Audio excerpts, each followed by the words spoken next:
Se liga. Sexta-feira é dia de falar sobre se comunicar melhor aqui na CBN com a Áurea Regina de Sá, que é jornalista, coach, treinadora, autora do livro 99 Dicas para Aparecer Bem na Imprensa. É a coluna Se Liga aqui na CBN Curitiba. Muito bom dia, Áurea, tudo bem com você? Bom dia, Joyce. Tá ligada? Bom dia, ouvintes. A gente tem que estar sempre ligada, ainda mais na sexta-feira, né, Áurea? A gente já vai embalando aqui para o fim de semana. Agora, Áurea, hoje a gente vai falar sobre um assunto que impacta todas as áreas da nossa vida. Porque existem algumas pessoas que levam tudo para o pessoal, demonstram esse tipo de comportamento, esse tipo de reação em diferentes situações, em diferentes momentos, Áurea? Sim, isso normalmente é um comportamento infantil, crianças acabam agindo assim com mais frequência e algumas pessoas crescem, mas não levam a maturidade junto, ou não desenvolvem essa maturidade emocional para enfrentar situações adversas e se comportar com maturidade. Eu imputo isso à falta de amor próprio, é uma crença de que todos estão me atacando, é para mim, é comigo. Quer ver um exemplo que eu enfrentei já algumas vezes? Entro num carro com motorista de aplicativo, percebo que o GPS indica para um caminho muito mais longo, desnecessário, e sugiro, posso te dar uma sugestão? Se a gente for por aqui, você pega ali atrás e tal, vira, é muito mais direto, assim você gasta menos combustível e a gente chega antes. Alguns acham fantástica a minha dica, agradecem, outros acham ruim. Então você pensa que está favorecendo a pessoa, porque não é só a mim, não só eu serei favorecida, mas o motorista principalmente. E ele acha ruim, como se eu quisesse interferir na vida dele, na decisão dele ou qualquer outra coisa assim, né? Então, é a maneira como a pessoa encara, como ela percebe aquilo que você fala, mesmo que você tenha sido altamente educada e coloque como sugestão e não como imposição. Eu creio que falta um pouco de maturidade emocional para se relacionar, se comunicar com as pessoas.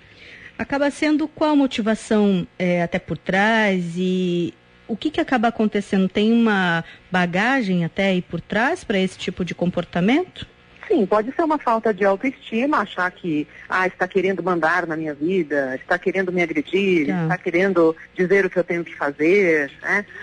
E também pode ter algum aspecto de preconceito, de machismo, não sei, não quero rotular, mas basicamente a falta de amor próprio é o grande motivador para esse entendimento de que o desabafo do outro ou uma observação que o outro faz é sempre direcionada a essa pessoa, né? E a maioria das vezes não é isso que acontece, mas a pessoa interpreta dessa forma.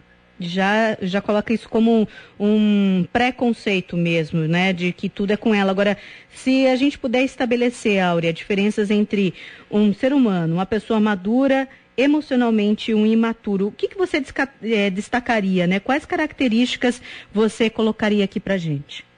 Olha, Joyce, uma pessoa madura, normalmente ela é ciente das suas imperfeições, ela sabe os pontos frágeis que ela tem, mas ela encara isso com maior naturalidade e está sempre em busca de um aprimoramento pessoal, que vai refletir, claro, diretamente no profissional, né? Uma pessoa autônoma, protagonista, consciente do seu papel enquanto pessoa, na construção do seu próprio futuro. Agora, o imaturo emocionalmente, ele sempre coloca a culpa em alguém. No governo, no papa, nos pais, nos filhos, nos funcionários. Ele é a vítima sempre. Porque ele tem dificuldade de assumir as rédeas da vida. Aí fica mais fácil, fica mais confortável acreditar que nunca tem culpa de nada. Por isso ele tende a achar que está sendo sempre atacado quando alguém diz alguma coisa que não cai bem para ele.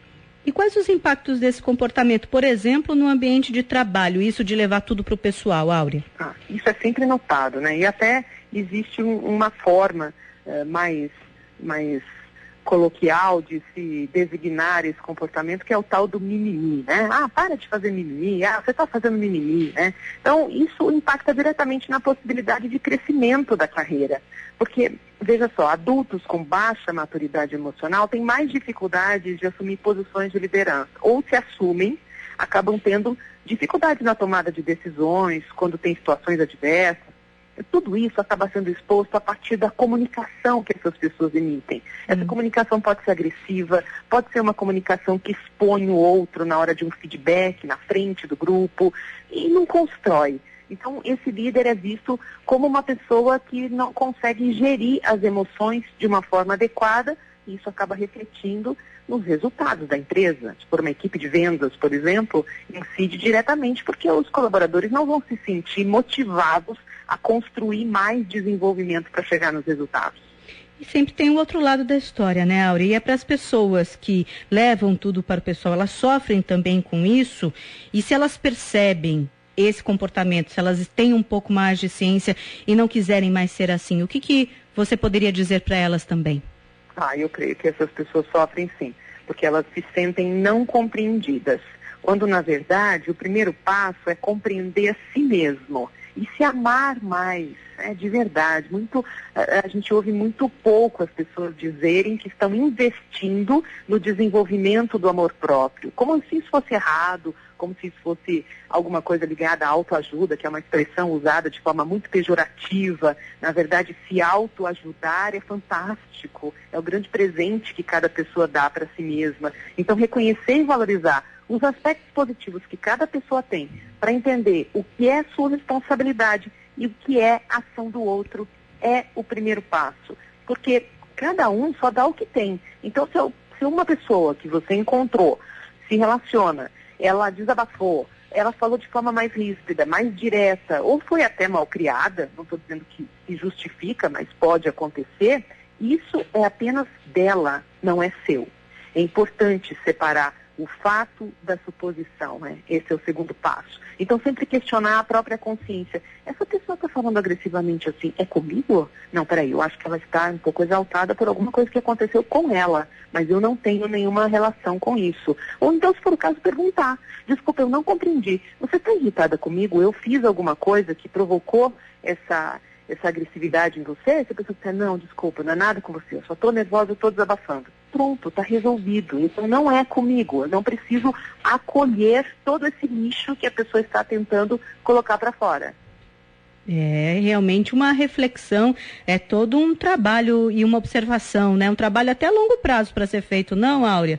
Sempre, Joyce. O autoconhecimento é um trabalho a longo prazo, que a gente constrói com passos de formiguinha, todos os dias, estando presente, estando conectado consigo mesmo, para poder observar todas essas situações e avaliar o que é real, o que é imaginário, o que é minha mente que está tentando trazer, porque muitas vezes a mente está ali falando, como aquele serzinho do mal que fica de um lado do ouvido dizendo, aí ó, a pessoa está te atacando, você vai ficar quieto, você vai engolir essa. Você vai engolir esse sapo? E não é nada disso. Muitas vezes não é nada disso. E se for isso, é importante também desenvolver a autoestima para se posicionar e dizer, olha, para mim chega, você está me agredindo, passou dos limites, chega por aqui. Ou a gente vai reconstruir essa conversa em outros termos, ou não dá mais para conversar. Né? É importante que a gente aprenda a se posicionar, porque você não leva esse desaforo para casa, como existe essa expressão, e esse desaforo para casa quer dizer leva mágoas para dentro do corpo, e isso pode até se transformar em doença. E tudo isso impacta na nossa comunicação do dia a dia, como a gente se expressa, nas nossas relações. E eu queria agradecer mais essa reflexão, Áurea. Uma boa sexta, um bom fim de semana para você. Para todos vocês também. Até sexta que vem. Obrigada, Joyce.